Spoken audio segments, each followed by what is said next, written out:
Hey there, dirt bike people. I'm Chuck from TrueTech, and today I'm going to rebuild these YZ250 wheels. For those of you that are following along, these are the wheels for the Project YZ250 that I'm doing. The reason why I need to rebuild them is because this one is a 19-inch rear wheel. This is meant to be a practical YZ250 build, and if I was building this bike specifically to sell it, I would definitely put black rims on it. Black wheels are definitely good for curb appeal. Of course, many of you may disagree. The other reason that I'm rebuilding these wheels is any bike that's this age, the spokes are almost definitely going to be seized. The rims are probably going to have some dings in them. I don't know yet. I haven't even looked at this. I want the spokes to be in good shape and I want the wheels to be serviceable. And in order to do that, I got to replace the spokes. So first things first, I'm going to yank the tires off. I'm going to strip the hubs. So I'm going to take the rotors and the sprocket off. So right away, I'm seeing that there are definitely some bends in this rim. So I'm going to put the wheel on its brake rotor side on the bench, and then I'm going to measure the offset. So I measure between the bench and the rim, and I have just over an inch. I don't have to be super accurate. Yeah, I got an inch and 1/16 there. I'm going to measure at multiple spots around the wheel. Now I'm going to make notes. Front wheel, brake side, inch and 1/16 offset. Now the reason that I do that is because when I put this wheel together, especially if you're using cheap spokes, the spokes may not be entirely uniform, and if they're not, the wheel can be pulled back and forth this way. I've had it happen before, even with OEM spokes. I've had it happen where I lace up the wheel, center it, and then when I go to put it on the bike, it's offset way to one side. So I don't want to see that, so I just make a note about what the offset is. Rear, brake side, inch and 3/8 offset. Okay, now comes the fun part. How to disassemble a wheel.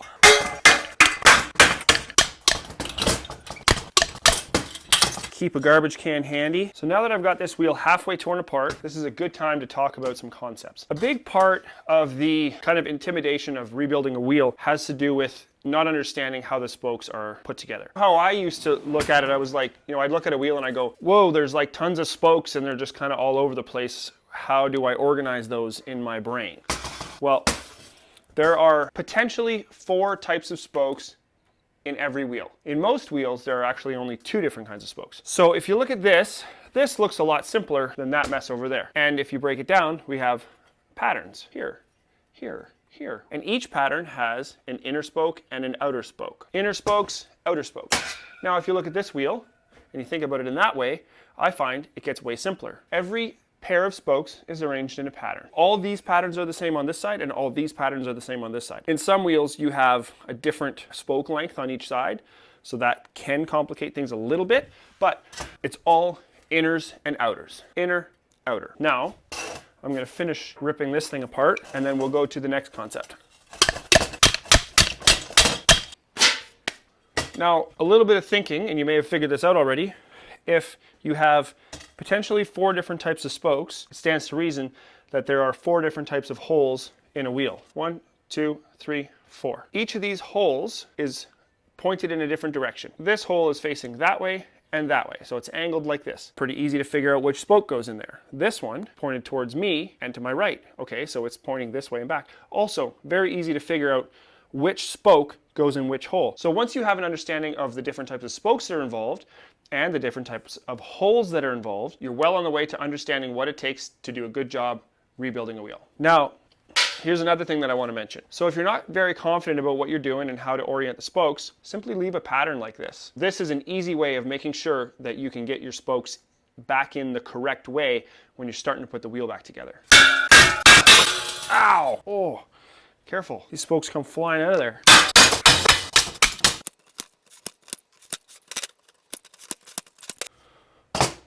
All right, now, so basically I'm going to clean these up, and when I'm done, they should look a lot better than this. All right, there we have it.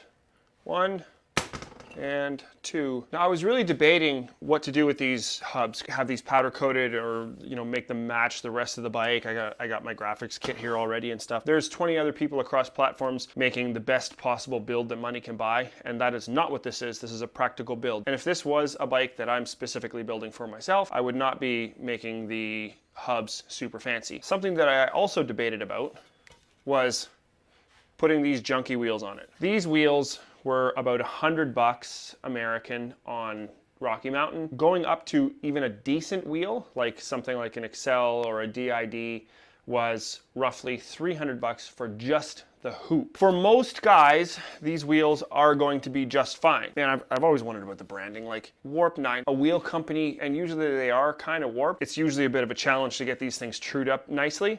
Whereas if I buy an Excel or a Sunrim or a DID, the wheels are round. There's almost no deviation where the weld is, whereas this one, I can see it through the paint. Yeah, the weld is right here. You can see the deviation in the paint. It's not super bad. Oh yeah, I can feel it with my hand, it's right here. There's a flat spot in almost every wheel where the weld is, but usually I can't feel it, you know, with my hand, unless it's a cheapie, it's a Tusk or a Warp 9, you know, made in China wheel. That being said, these wheels are going to be strong enough for 95% of the riders out there. You know, there are certain guys that are just really hard on equipment. If you're one of those guys, buy an Excel or a DID or something a little bit more rigid. But like I say, for most guys, this is gonna work. So to save about 500 bucks, I went with this. All right, so here we have our components. Pro Wheel Racing stainless spokes, also from Rocky Mountain. Right out of the package, we have 2 bags of spokes. We have inners and outers. Another thing I should draw attention to, we have inners and we have outers. If you look at the way this pattern is, you can tell that the inner will require a little bit of a longer spoke than the outer. Pull one out and compare them. Voila, look at that. This side is inners. All right, so now I always put a little bit of grease on the threads. Now I'm just gonna go ahead and put in all the outers. Now, there's a couple of different ways to do this. Some guys like to go and put in all of the spokes on one side, and that's totally fine. The other way to do it is now I can go ahead and put all these in. I'll do that. So again, we have 4 different types of spoke holes. This one is the right angle. It's angling that way and up. Obviously, like this one, it's angling down. So this one's gonna be for this side somewhere. So we can see that this angle is clearly this way and not this way. So it's very obvious this is the right hole. Now, what I do here is thread the nipple just to the end of the threads. Like, that's an easy way of just making sure that they're all the same, and that will make my life easier as I start to true this wheel. So obviously I'm going every 4th one. Boom, just like that. Now, when we go to put these in, on some wheels, not this one, it's possible to mix up, say, this hole with this hole. That's where if you leave a pattern on with a zip tie or a piece of tape or something, it pretty much eliminates the possibility of that. But on most wheels, especially dirt bike wheels, it's very hard to screw it up. So now I'm just gonna start with the inners, and then this side will be roughed in. Sometimes what can happen is, like, see, this wheel's all canted to one side right now. The spokes will spin inside of these, inside of the holes, because the ends have a little kicked angle on them. They can get misaligned. But as we put more spokes in, this whole thing will kind of come together. There we go, starting to look like a wheel. Half a wheel, actually. This side, same thing. I'm gonna start with outers. And again, this is the correct hole. In order to get it in the incorrect hole, man, it would have to be like way far off. It's really difficult at this point to screw it up. One way you can screw it up, and I almost did it just there, is grab from this pile instead of this pile. So don't do that. And sometimes when you buy really cheap spoke sets, spokes are the wrong length and they'll be sticking out of the nipples, and then you'll have to grind the ends off, and that's very annoying. It doesn't look like that's gonna happen with these, but if you buy a good spoke set, like an OEM set or like something like Buchanan's, you should have a much easier time lining everything up. If you use cheap components, there's a much higher chance that you're gonna have real trouble getting everything true. Now here I'll try and demonstrate what happens. If you put the inners in first and then you go try and put the outers in, when you get to like over here, it can be very difficult because of this dish here and stuff, and because of multiple factors, but it can be very difficult to get the outers over top. But with the inner, it points down, it will easily go into position.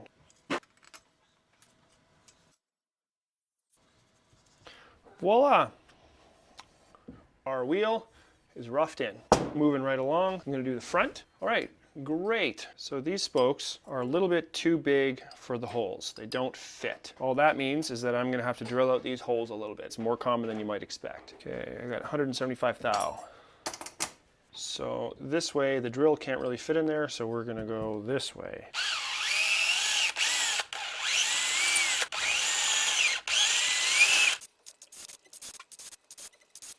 There we go, okay. Now, of course, you do want to be very careful that you don't change the angle of the hole, so I was being very careful to allow the drill bit to set its own course. Okay, that side's done.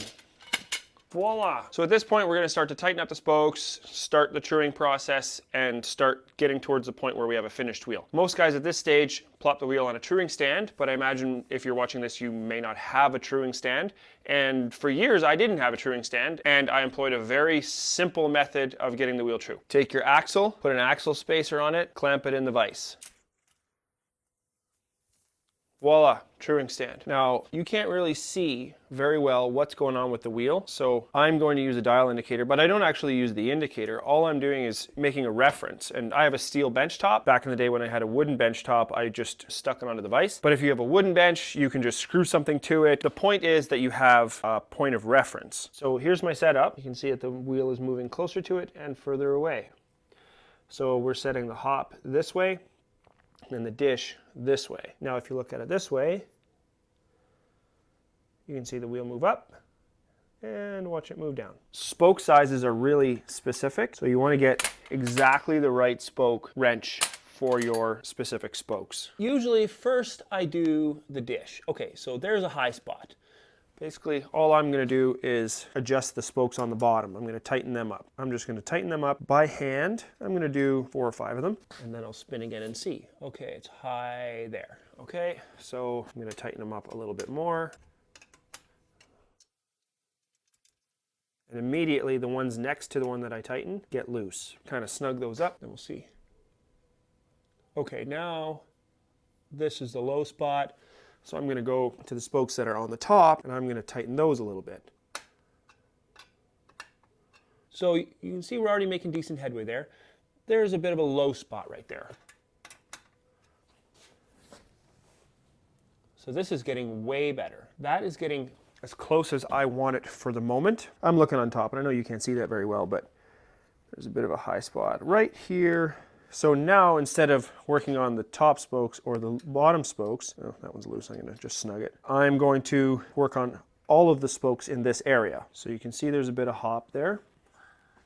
So, especially when the spokes are loose, the first thing I'm going to do after getting the dish somewhat close, like in the ballpark, because I know that all the spokes are loose, it's easier for me to tighten them than to loosen them. Where it's tightest, okay, here it's loose, it's loose, it's loose, and it starts to tighten here. So I'm just gonna make sure all the spokes are, that one's got some tension on it. A little more. I'm just gonna start, not go crazy.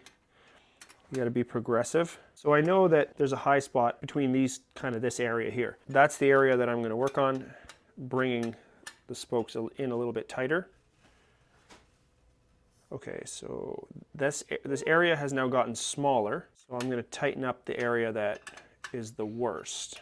But what needs to be kept in mind here is that the wheel is like a team. When there's tension on this spoke, there's also on the opposite side of the wheel, there's going to be tension. When the wheel gets pulled in, if one spoke has tension on it, it's going to affect the entire wheel. So if this is experiencing pressure that way, that means that 90 degrees is getting pressure that way. So that's something to keep in mind too. Sometimes in order to tighten this, you have to go 90 degrees and loosen that. If you can get it really close to true before all the spokes are all the way tight, you can do more tightening and less loosening, and that makes life a lot easier. So there's a bit of a low spot here. This spot's kind of in a little bit more than I would like. Let's see if these are tight. They're not really tight. Yeah, they're not tight at all. What that tells me is that we're dealing with issues with the rim. So this rim is not as round as a more expensive rim would be. So that's getting pretty close. But now, since I've went and turned a bunch of these nipples, I'm gonna have to go back now and do some work on the dish.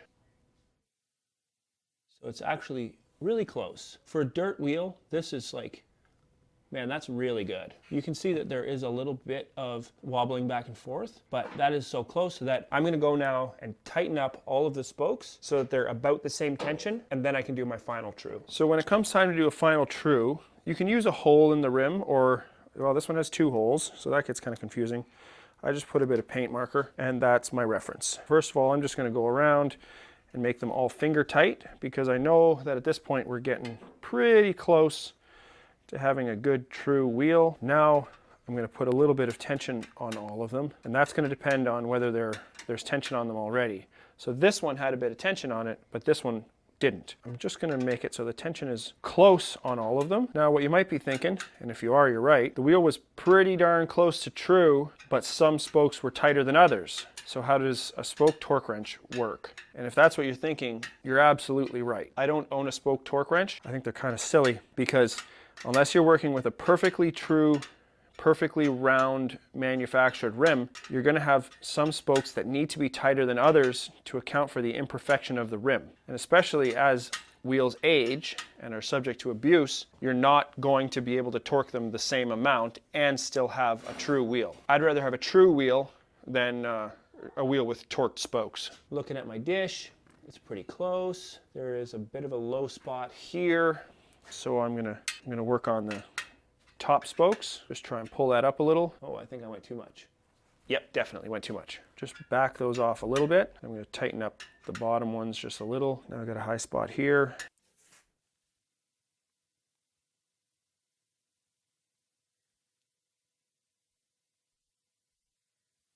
Got a low spot here. That is really close.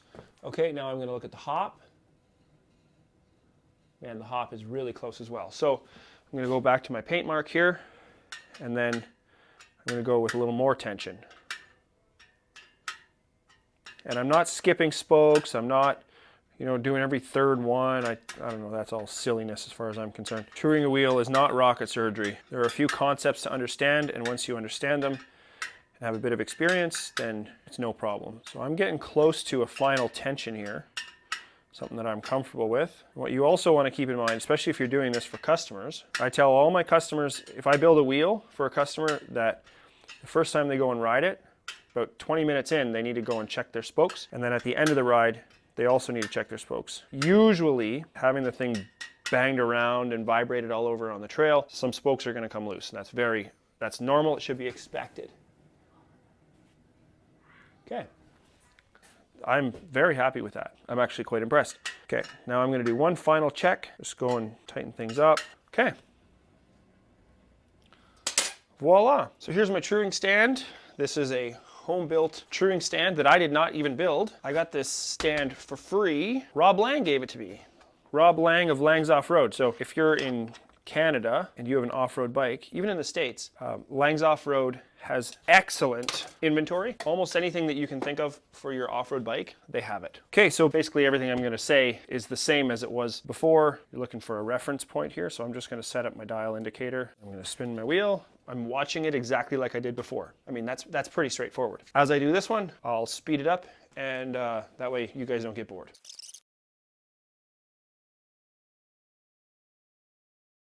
That one went really smoothly. Most of them nowadays do go really smoothly for me because I've done like several hundred of them probably. On your first one, or maybe your 20th one, every now and again you get one that really fights you and you got to struggle with it. If you're struggling, then you're learning. And that's why it's so important to understand the concepts. If you understand what's happening, if you understand the concepts that are involved, then you can work through a solution and you can figure out what you're doing wrong, because usually you did something wrong. And if you work through your process, you can usually figure out a solution. And eventually, and probably pretty quickly, you'll be able to do them as quickly and as easily as I did these. Now, I have a couple more things to do. The biggest thing is to verify my measurements. The rear 1 3/8 offset. Yep, I'm within a 1/16 of an inch there.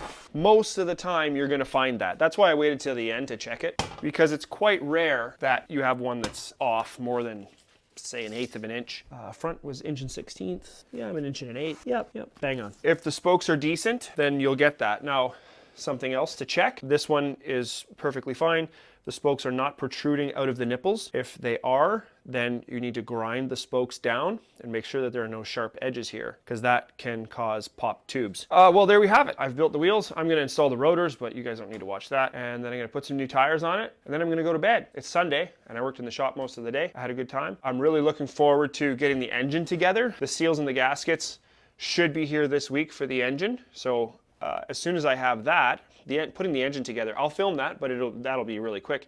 And then I'm really looking forward to getting on to finishing my big ass flywheel weight for it. So stay tuned for that. If you found this video helpful, I would appreciate a thumbs up. If you want more of this type of content, go ahead and subscribe and hit the little notification bell. If you want to see what I'm doing on a more day-to-day basis, you can find that content on Instagram. As always, I appreciate your time, and I hope this was helpful.